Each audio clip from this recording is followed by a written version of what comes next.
Bonjour et bienvenue dans ce nouvel épisode de l'Église Ensemble. J'espère que vous allez tous très bien en cette journée de sabbat. Aujourd'hui, on se retrouve avec le pasteur Gérald Montlouis qui va nous partager une prédication qui a pour titre « La généalogie de Jésus ». Si vous avez des questions, je vous invite à les poser dans le chat. Un pasteur y répondra. Je vous dis à tout à l'heure et bon visionnage.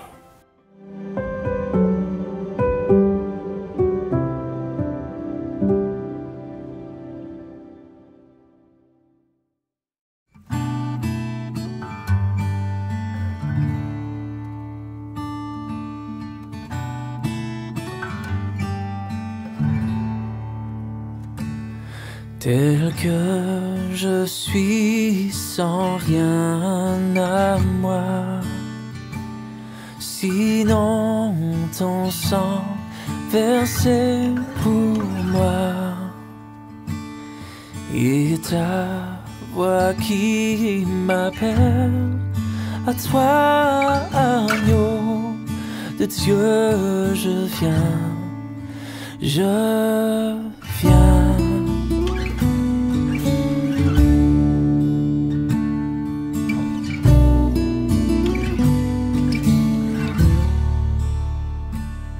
Tel que je suis bien vacillant,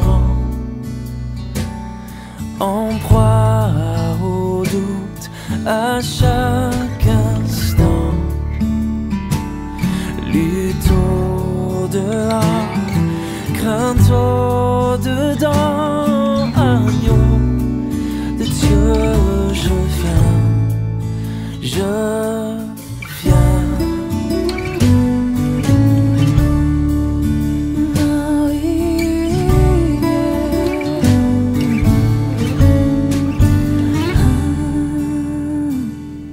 Tel que je suis, ton cœur est prêt à prendre le mien tel qu'il est, pour tout changer, sauveur parfait, agneau de Dieu, je viens.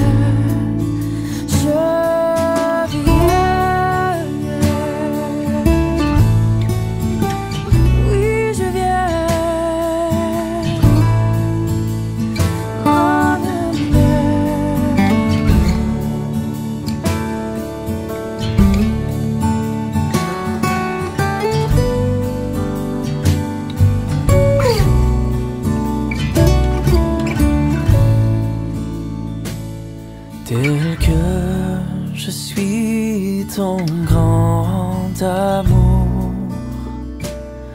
à tout pardonner sans retour.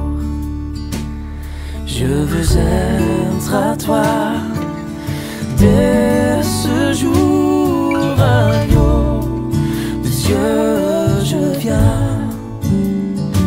Je veux être à toi dès ce jour, agneau de Dieu, je viens, je viens, je viens,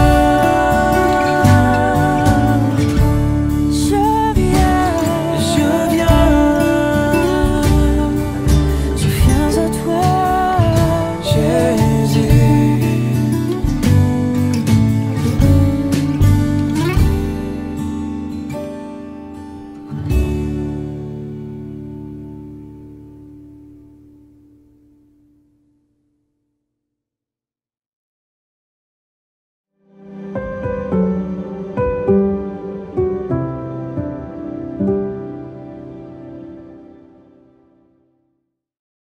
Bonjour à tous, c'est vraiment un plaisir d'être avec vous dans l'église ensemble ce matin et de pouvoir partager autour de la parole. Je vous propose ce matin de parler généalogie. Alors, on peut aimer la généalogie, mais il faut admettre que les listes et les nombreuses que l'on peut trouver dans la Bible, et particulièrement dans l'Ancien Testament, elles peuvent être parfois rébarbatives. Et il en va de même de celle de Jésus, que l'on peut trouver dans le Nouveau Testament. Mais ce matin, je vous invite à prendre un petit temps avec moi et discuter autour de la généalogie de Jésus qu'on peut trouver dans l'évangile de Matthieu. Même si pour certains il est difficile d'y trouver un intérêt, en tout cas pour moi, je pense que cette généalogie est intéressante. Il faut juste se donner la peine de s'arrêter sur quelques détails. D'abord, on peut remarquer que seuls les évangiles de Marc et de Luc donnent une généalogie de Jésus. Marc et Jean ne s'y intéressent pas beaucoup. On peut remarquer qu'il y a aussi certaines difficultés rapides dans ces deux généalogies. La première, c'est que ce sont deux généalogies, celles de Matthieu et de Luc, qui sont vraiment différentes. Même le père de Joseph qui est indiqué, c'est pas tout à fait le même. Les nombres de générations sont jusqu'à David sont incohérents. Cela doit nous inciter et peut nous inciter à réfléchir et à penser que l'important n'est pas dans la génétique de Jésus, de savoir qui sont les personnes qui ont été particulièrement là jusqu'à ce qu'ils viennent, mais l'important c'est le message théologique qu'il y a derrière ces généalogies. Pour Matthieu, ce que l'on peut déjà encore regarder comme détail, c'est que les premiers mots du livre sont importants. Nos traductions mettent habituellement généalogie de Jésus-Christ, mais il est écrit Biblos Geneseos Jesus Christou, livre de la jeunesse de Jésus-Christ. Or, cette formulation se trouve déjà deux fois, et deux fois seulement dans l'Ancien Testament. La première fois dans Genèse 2, le verset 4, où nous avons livre de la Genèse du ciel et de la terre, donc c'est le récit de la création du monde, et puis on la trouve une autre fois dans Genèse 5, livre de la Genèse des hommes, et là on va avoir toute une liste d'hommes de Adam à Noé, de tous ceux qui ont, les premiers hommes qui ont peuplé la terre. Et cette généalogie qui nous rapproche un peu plus de celle sur laquelle on va particulièrement s'arrêter ce matin dans le texte de Matthieu. Mais nous avons là, donc là deux créations.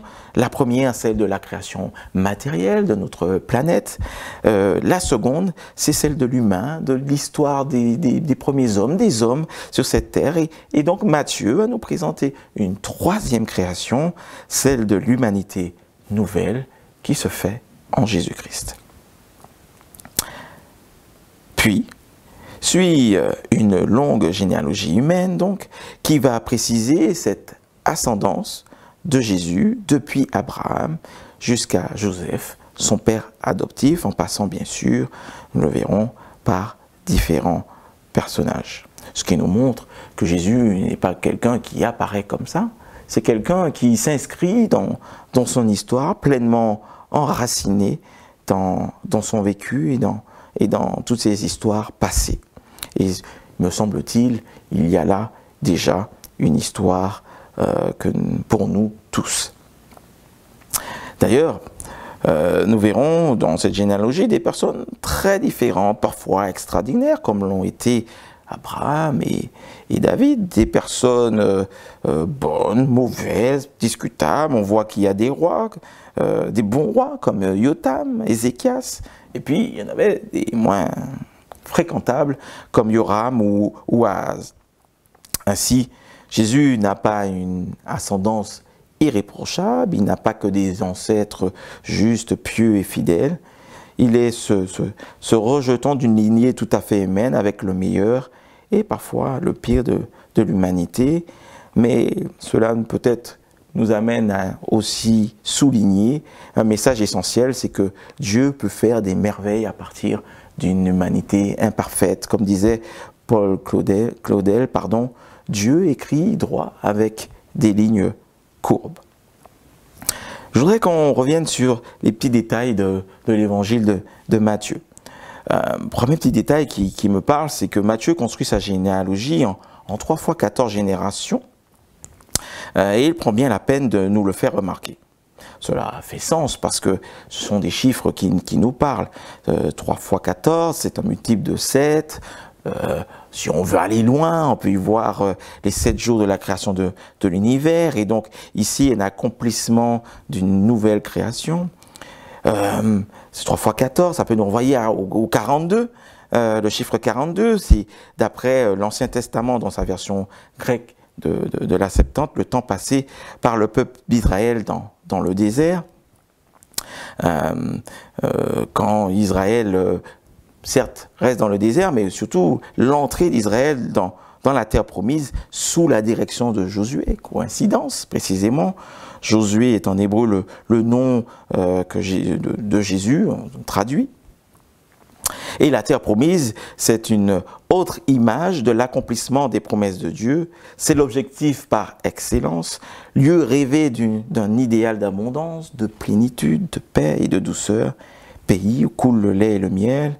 Jésus, comme Josué, est celui qui nous fait entrer dans une ère nouvelle, dans une ère salutaire après l'errance humaine. Mais en fait, les chiffres n'y sont pas, les comptes ne sont pas bons. Si on compte les générations indiquées par Matthieu, il en manque une. On n'est pas du tout 3 fois 14 générations. Matthieu le savait forcément, et les scribes qui ont copié le texte s'en sont forcément rendus compte. Donc mais ce n'est pas une tourderie, mais plutôt peut-être là aussi un autre message. Peut-être que l'histoire humaine est profondément et structurellement imparfaite, et elle ne peut jamais prétendre correspondre au plan parfait de Dieu. Mais cela n'empêche pas le Christ d'advenir et Dieu de faire de cette histoire humaine pleine de manques une histoire belle et magnifique. On peut aussi penser, autre interprétation, que ce manque fondamental, c'est le lieu privilégié de l'action de Dieu. Ce n'est pas l'homme qui fait, mais c'est Dieu qui agit dans les silences, dans les manques, dans la respiration. C'est lorsque l'homme lui laisse une place que Dieu peut pleinement agir. Ou encore, et enfin, s'il manque une génération, c'est peut-être que la personne manquante, c'est vous, c'est moi, c'est le lecteur, le croyant qui doit pleinement s'identifier dans cette histoire qui est racontée avec ces générations. Autre point sur lequel on peut s'arrêter dans ce texte, c'est les 3 ruptures. Alors, Matthieu prend le soin de diviser en 3 fois. On voit les 2 grandes premières ruptures. La première positive avec l'avènement du roi David. C'est celui qui va consolider ce peuple nomade en grand peuple d'Israël, une nation pleinement établie. Et la deuxième rupture, un peu moins positive, c'est celle de l'exil. Israël vaincu, réduit presque à néant, le temple détruit, pas de culte, l'élite déportée à Babylone, un traumatisme sans précédent pour Israël, avec pour ce peuple un avant, un pendant et un après.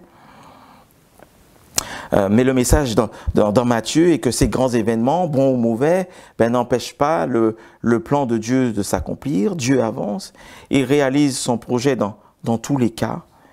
Et puis finalement, donc, cette troisième, on peut dire, rupture à la fin de la généalogie, avec la naissance de Jésus. Et cette rupture-là, elle est considérable parce que c'est elle qui permet d'advenir à cette grande promesse du Messie. Et puis, il y a ces 5 femmes qu'on trouve dans la généalogie de Jésus. 5 femmes qui sont mentionnées, c'est un peu bizarre dans une généalogie où habituellement, il y a que des hommes.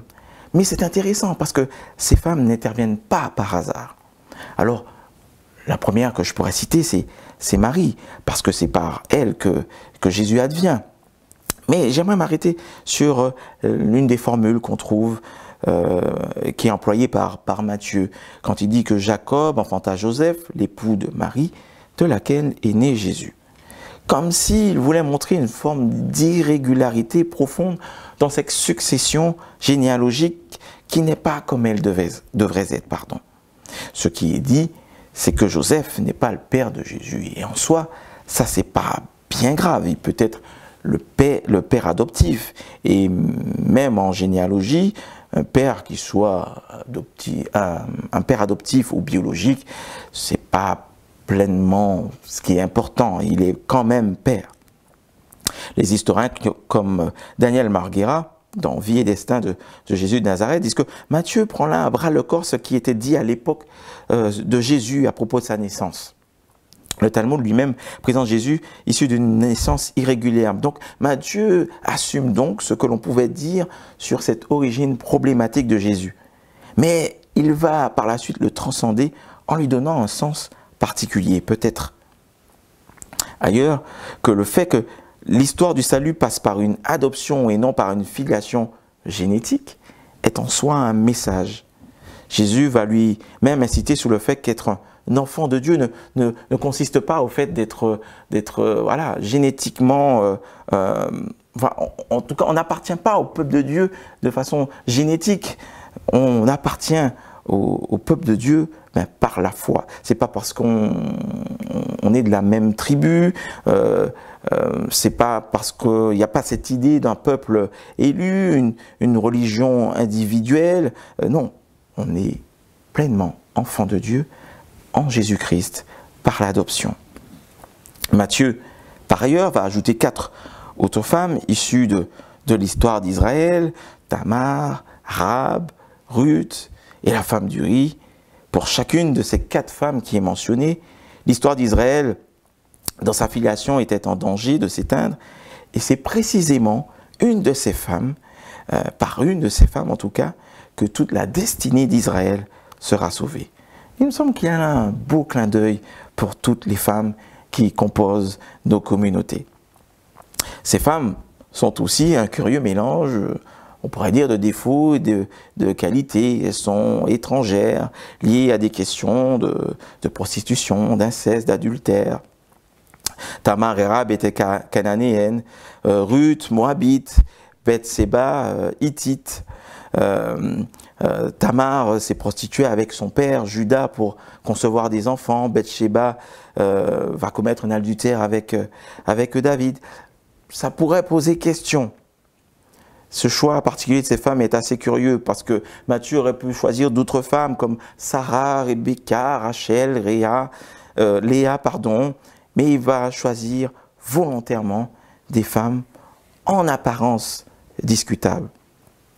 Et là aussi, le message à souligner, comme dit précédemment, c'est que les ancêtres de Jésus sont loin d'être parfaits, mais l'importance n'est pas d'avoir une généalogie parfaite, mais c'est la fidélité à Dieu. Et c'est là que ces femmes ont une destinée toute particulière et une histoire toute particulière.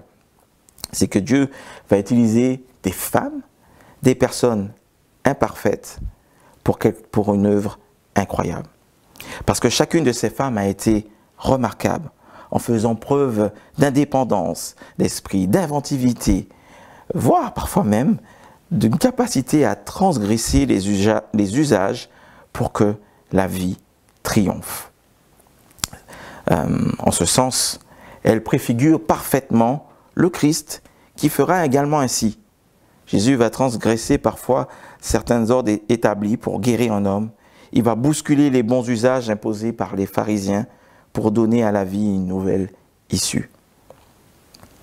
Et puis ces femmes ont fait cela pour une descendance.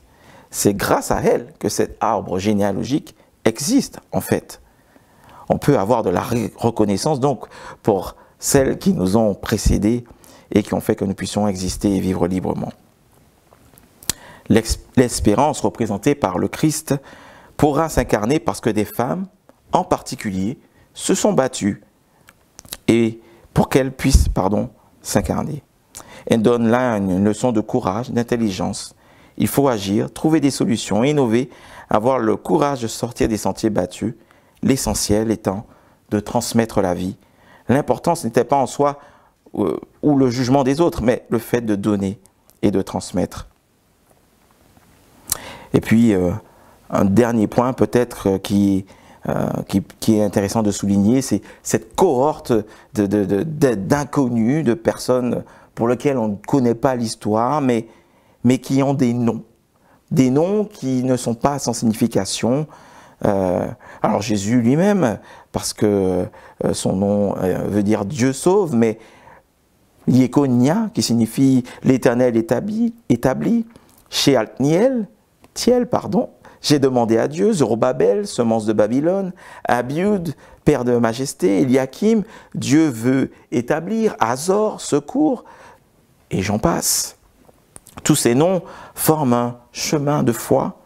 Après le chaos de la déportation, ils balisent un chemin de rétablissement, de l'épreuve, de libération, une possibilité de recevoir le salut de Dieu au-delà de toute aliénation. C'est là tout un chemin de confession de foi et de piété. Il n'y a alors qu'une chose à ajouter, Jésus. Et voici tout ce chemin divers que l'on peut voir dans cette généalogie, ce chemin cabossé, fait de meilleur et de pire, de noblesse, peut-être même parfois de bassesse. Tout est assumé par Dieu, qui garde tout, ne rejette rien, n'en voit rien dans l'ombre, mais prend ce tohu-bohu, ce tout originel pour le transformer en une réalité nouvelle, en un chemin de vie qui est représenté par Christ, un chemin qui est éternel, un accomplissement plein de paix et de salut. Parce que c'est tout cela qui nous est offert dans cette généalogie. Et si notre route est comme celle que représentent tous ces individus, elle peut aussi nous mener au Christ. Et c'est particulièrement ce que je retiens dans cette généalogie. Si à un moment de notre histoire humaine, nous nous sommes retrouvés tout cabossés, il nous invite, ce texte, Matthieu, nous invite à nous laisser féconder par le Saint-Esprit, à aller à la rencontre de ce Dieu qui fait du bien avec du mal, et le laisser venir percuter notre histoire, peut-être en apparence banale, pour qu'elle donne naissance, non pas indéfiniment à des choses humaines sans signification, mais dans une réalité nouvelle, pleine de lumière, pleine de vie, pleine de joie et d'accomplissement, qui est Christ, qui comble toutes nos espérances. Alors j'espère pleinement que ce matin vous prendrez, vous accueillerez plutôt ce Jésus qui intervient dans notre histoire pour qu'il en fasse quelque chose de merveilleux. Un bon sabbat à vous et à la prochaine fois. Merci au pasteur Gérald pour ce temps de partage. Vous le savez, vous pouvez donner vos offrandes en cliquant dans le lien qui se trouve en description. Je vous dis bon sabbat et à la semaine prochaine.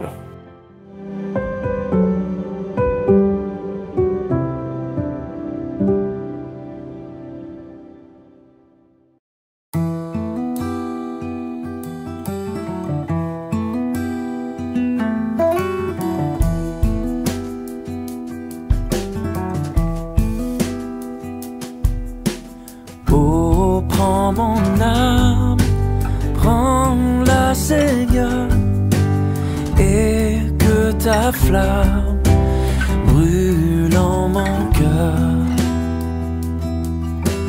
que tout mon être vibre pour toi, sois seul mon maître, ô divin roi.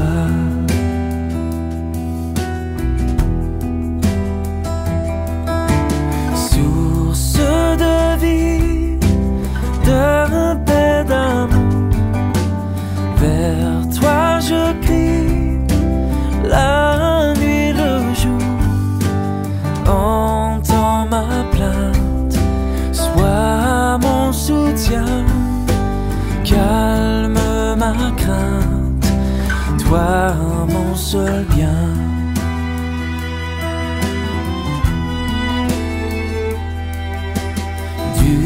Mal perfide, oh garde-moi, viens, sois mon guide, chef de ma foi. Quand la nuit voile tout à mes yeux, sois mon étoile, brille des cieux.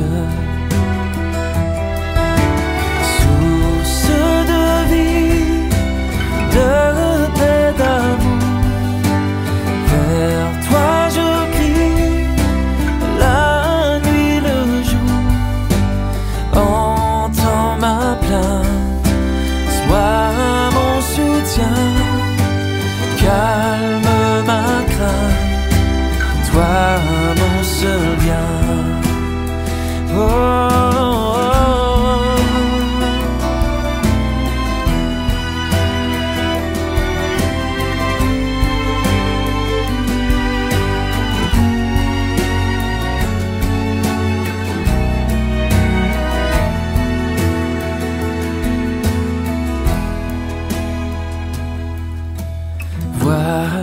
puis l'aurore d'un jour nouveau, le ciel se dort de feux plus beaux.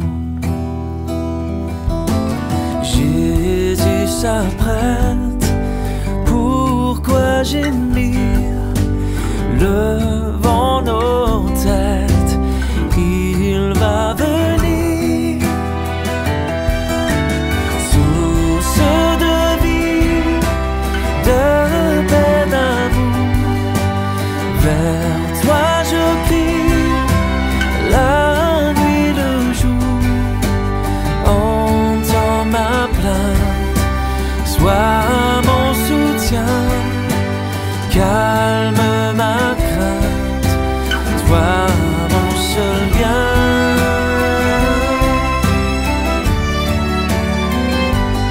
Oh, vers toi je crie, la nuit, le jour.